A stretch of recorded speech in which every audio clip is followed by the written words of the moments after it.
Ano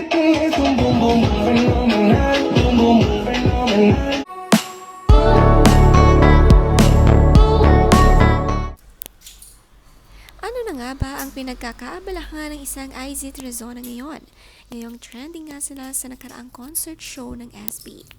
Si IZ nga ay madalas nakikita ngayon sa mga Zumba event at siya ang Zumba dance group leader at instructor. Palagi din kasama ang kanyang asawang si Alvin Aragon na napaka-supportive sa kanya.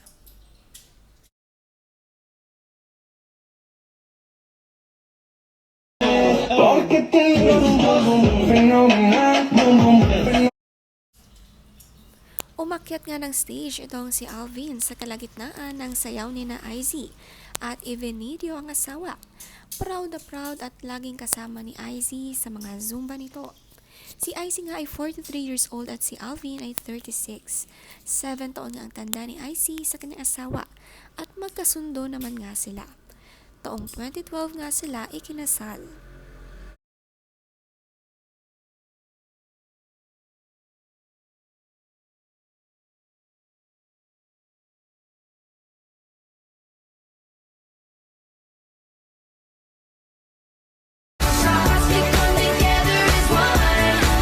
Sa edad ni IZ, batang-bata pa nga tingnan kaya ganito na lang ka-protective ang asawang si Alvin.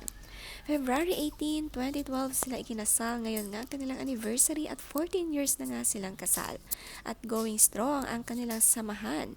Nabiyayaan din sila ng 3 magagandang anak na sina Yana, Zoe at Shekinah.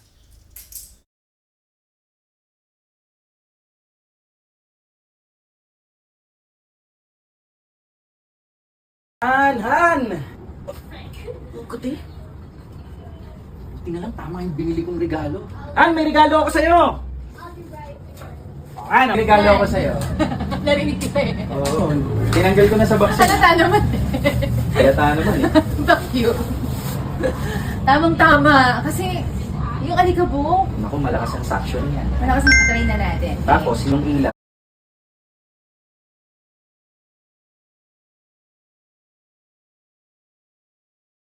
Ang sweet naman nga ng Valentine's gift ni Alvin sa kanyang asawa. Vacuum para daw malinis at komportable ang kanilang higaan. Napaka-thoughtful nga nitong si Alvin na enjoy din sa paglilinis itong si IZ. Tuwang-tuwa nga ang bunso nilang anak pagkatapos maglinis ni IZ.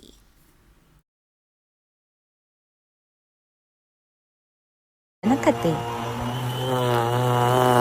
Han, Ang ganda!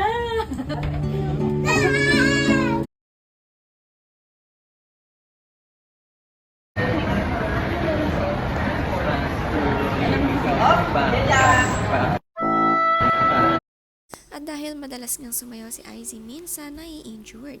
At alagang-alaga naman ni Alvin ay binili ng saddles para nga hindi masakit sa paa. Ang ganda nga ng panganay na anak ni IZ kamukha niya. Magaganda nga ang pretty ng mix-up ni Alvin at IZ. Sabi nga ni IZ, hindi nga perpekto ang kanilang pamilya. Matibay ang paniniwala nila kay God at marami din ang naniniwala sa kanila. Marami mang natatanggap ngayon na bash ay positive pa rin sila sa buhay. Temporary nga lamang daw ito at lilipas din. Sabi nga niya sa caption, "It's not easy for the whole family, but gumigising every day by the strength that God gives, by grace na hindi naman namin deserve, but patuloy na kumakapit sa mga pangako ng Diyos, at patuloy na nakatingin sa ginawa ni Jesus to save sinners like us. We are not perfect. Actually, the name of our GC sa Messenger is the Imperfect Family. Kaya gano'n na lang pagkapit ng salita niya, kasi hindi ko alam kung saan kami pupulutin apart from His Word." Salamat sa lahat ng PM and encouragement. God bless everyone.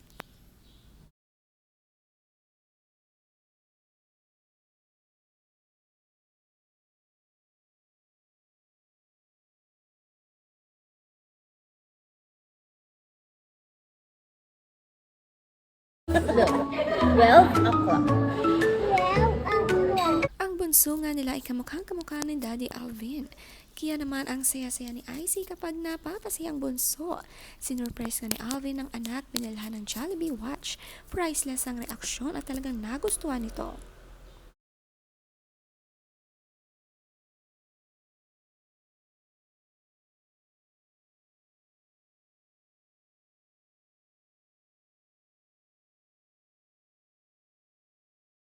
Thankful nga si Icy sa kanyang mga nagiging invitation para maging Zumba instructor o leader. Ang daming araw nakikisayaw. Maraming natutulungan na gustong maging active. Hindi nga pinipigilan ng asawa sumayaw dahil ito talaga ang gusto ni Icy. Magawa pa rin ang mga dating ginagawa niya kahit may edad na. Dito siya lumaki sa pagsasayaw at palagi ding maayos ang suot pajama t-shirt. Mas maganda nga tignan ang ganito, tanggap naman ito ng ibang tao. Sinusunod nga ni Ice ang kagustuhan ng asawa dahil para naman ito sa ikabubuti niya at ng kanilang mga anak.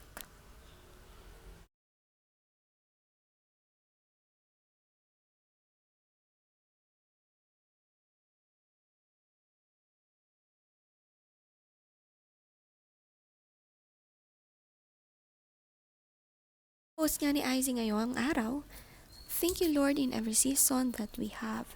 The devil meant it for harm but you meant it for good. I completely trust you.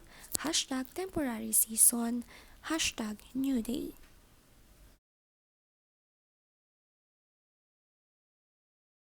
Maraming ang challenges ang dumadating ngayon sa pag-asawa pero positive pa rin silang gumigising sa buhay, lalo na para sa kanilang tatlong anak.